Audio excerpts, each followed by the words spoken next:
Le processus de transformation économique de l'Afrique du Sud se fait assez lentement. Les politiques publiques existantes peinent à se matérialiser sur le terrain. Le pays se voit ainsi freiné dans sa progression économique depuis quelques années et tente de trouver des stratégies pour la rebooster. Le Gordon Institute of Business Sciences de l'Université de Pretoria s'est penché sur la question le mardi 14 février à l'occasion du Economic Outlook 2017. C'est une conférence qui a réuni plusieurs experts du domaine économique et politique. Au cœur des débats, les enjeux économiques, sociaux et politiques de l'Afrique du Sud.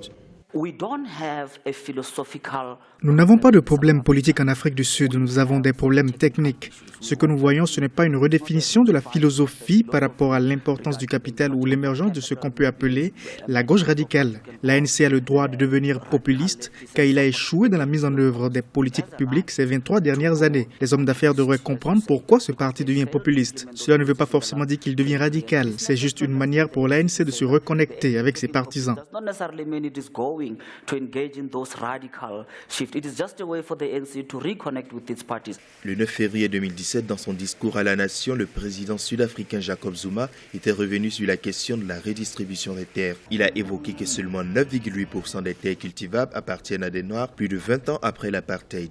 Il a par ailleurs annoncé l'application de nombreuses réformes économiques déjà mises en place, des réformes pour la plupart impopulaires.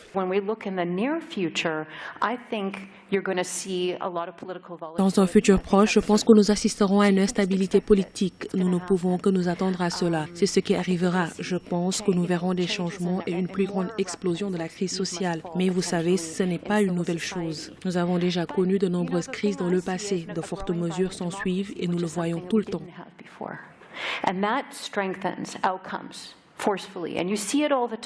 Les analystes imputent les problèmes économiques et sociaux actuels de la nation arc-en-ciel aux résultats insuffisants des réformes initiées par l'ANC, le parti au pouvoir. La gestion du pays par le président Jacob Zuma, aussi président de l'ANC, n'est pas bien appréciée de tous. Si des perspectives économiques sont envisagées, la crise sociale actuelle est réelle dans le pays et les élections de décembre 2017 au sein de l'ANC approchent à grands pas.